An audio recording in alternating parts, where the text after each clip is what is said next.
ए बुढ़ाऊ बुढ़ाऊ ए बुढ़ाऊ खाली सुतले रहब उठ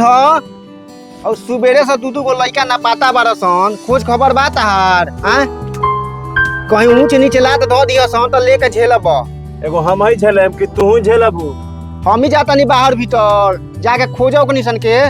एगो तो सरवा बड़का के भेजई कि जाके गाय खोल चारा में तो अभी लगा ने कहां गइल बा कहां ना एगो छोटका के सबेरे से ना पता बा सरवा कहीं कुछ मालूम नहीं कहां बा देखो निशन के जाके ठीक बा हम देखत हन तू जा घरे जा जवानी में कोनो ऐसा कांड कर दिया सन तो समाज में मुंह दिखाए ला के ना रहब ठीक बा जाता नहीं सरवा कहीं ने कहां बाड़े सा सरवा कबे भेजई कि जो गाय खोल लिया अभी लोग ना पता बा आ छोटका सबेरे के निकलल बा अभी लोग कोनो ठिकाने नहीं के रोक तनी अब आराम कली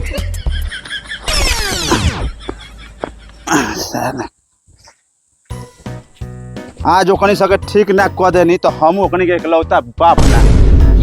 ए बाबू बाबू अरे हेने बानी हेने कि एने बोला तो सरवा रे लोग ते नहीं अरे एने ओने लाड़ ताकत रहो हे दे बानी ऊपर ऊपर रे सर ऊपर का करते रे ए बाबू अगर हमार बियाह ना करबो तो हे गाछी पर से हक मर जाए रे सर गाछी पर हक के मुंह ना रे अच्छा उतर कोनो उपाय लगाओ तानी रे सर वो कहां बारे छोटका ए बाबू हम यही जाबानी चल ए हमरा लइकवा के मिर्गी हो गइल बा का रे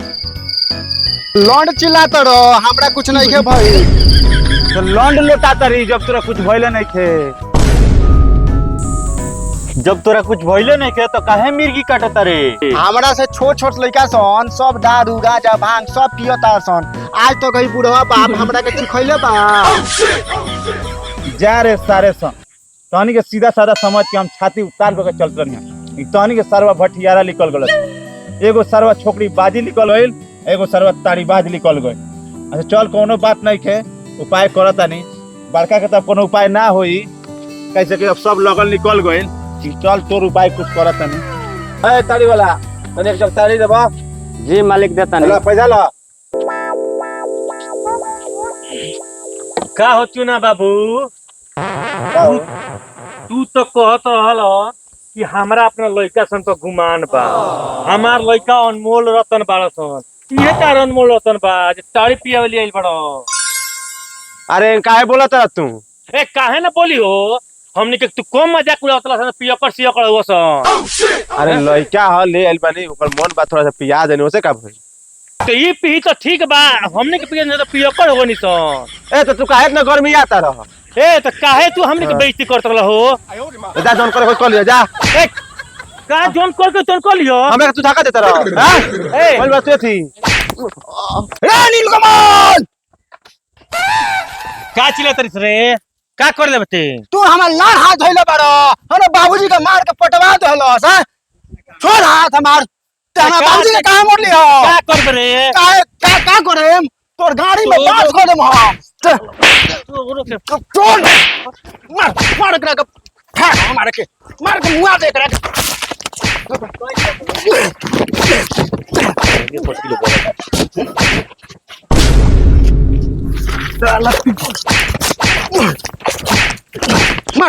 मार रे ऐसा मत मार ना तो कपाड़ फाट जाई पुलिस केस हो जाई भीतर मार एकरा के अरे हमरा अनमोल रतन लइका सकते उल्टा सीधा कहत रहली ह आज किचरा गली नु छोड़ दे कुत्ता सियार कर मुंह लगा जाला चलो से बाबू चलो से ठीक बा बाबू तू कहत रह तो छोड़ देता निशान ई सरवा तारा पे हाथ उठैला सा कहो ना एकरा के सरवा के मुआ दी हम ना छोड़ दे सब पुलिस के सोचे बुलबुल पड़ा अरे बाप रे बाबे बेटा मार के हम गाल फाड़ दे अरे मालिक भागोला सकाओ कनी के हम दम खोलिया चल गनी ओकन के मारे कती दम खोलिए के ध्यान तो करबो जब उसरो भाग्य गइल स ना आज ओकन के मार के दम को कपार फाड़िए देती हां सारे जब पिटा था नहीं तब तो तू भाग गइल हो अब डमको से मार के ओकन कपार फाड़ देबो अरे मार के दम को से मुंगा देती ओकन के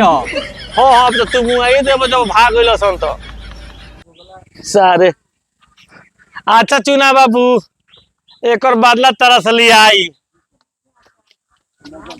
सारवा वो दिन तू भगल लो तो बुझ लिया लो उनको हिसाब होई अब। रउआ अभी बताई ना कहाँ बड़ा सब चहेट के मारे। हाँ सारे गोइला पर तार बॉल फटता। ए डमको से मार के टीना फाड़ देबो। हाँ ए बार तू सब कुछ कर देबो जब उ चल गइल सन तो। जा जा सारे डॉक्टर के बुलाओ इलाज करो। चल सर बेटा चल सर। बाबूजी तहार अपमान देख के हमारा आँख खुल गई। आज के बाद हम तारी दारू के हाथ तक ना लगाए।